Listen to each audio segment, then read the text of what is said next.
Welcome back to the Tower Trailer Garage. It's been a while since the last video. This one showed up on Facebook Marketplace. The price was right. It was listed as sort of unknown operating condition, which is a code word for broken, and probably came from the oil fields up in Williston, North Dakota. I've tried to bid on some of these. They're common up in Canada. They're expensive new, like $30,000, 20 kilowatt, 30 foot tilt over tower, so quite desirable for some of our use cases. This one weighs about 3,000 pounds, has brakes. So looking at it online, it looked like it was in fairly decent condition. Just taking a quick walk around, we've got a bad light.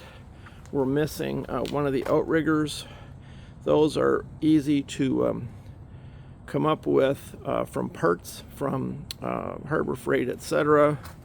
The famous pintle hitch surge brakes, nothing wrong with that. Again, it's a 2011. Those yellow covers to keep water out of the vents. Looking at the engine control panel, the button is shot. There's a little micro switch in there. It looks like it's shot. That should be a fairly straightforward repair. Otherwise, we can probably pull that board out of there. I did check the oil, and it's full but dirty. The fuel tank looks empty. The battery was looking at 3.5 volts. It's a group 31, so that's probably going to have to get replaced. It looks like a fairly good, and it's also got a built-in shore power charger. Those sometimes draw current, and the antifreeze is a little bit low, so the fact that it has oil in it, we don't know anything about the blow-by or anything like that, but that's a good sign. And with a dead battery and the problem with the, now that's on the remote starter board, so we might have trouble. I do have to carefully record the wire colors. I have to pull that board out of there to work on it.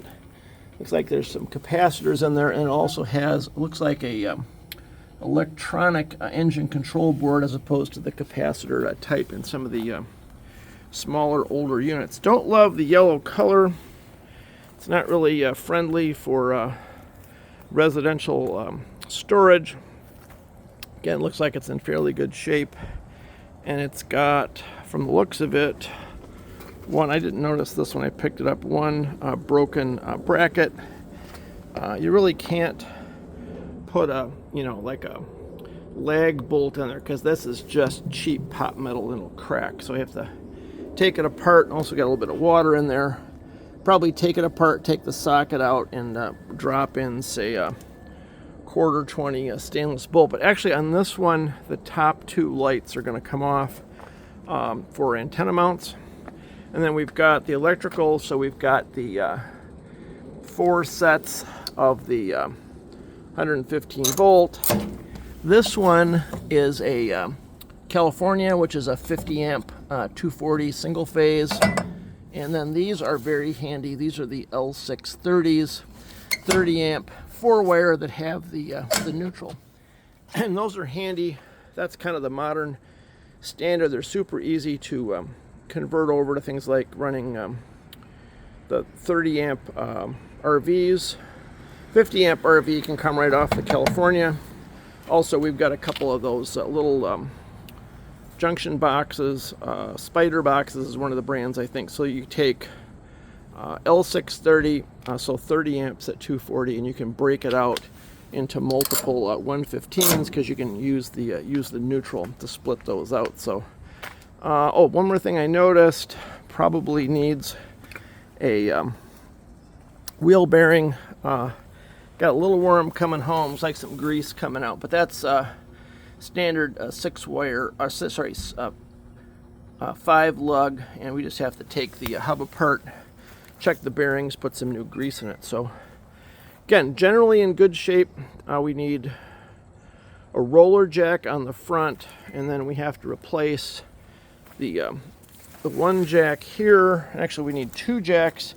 And then I have to hit the metal superstore to make a new one of these outrigger bars. I don't really have a way to weld on the round end, but I can put a clamp. So basically, what I basically do is just have a clamp on jack that fits on the end and replaces the little one that goes on this this tubular mount. So otherwise, it looks like a good trailer.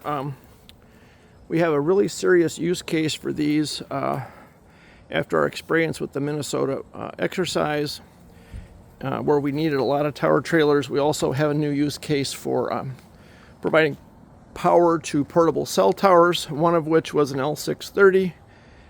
And with this setup, we can do anything anybody wants in single phase. Haven't seen a lot of use case for 3-phase.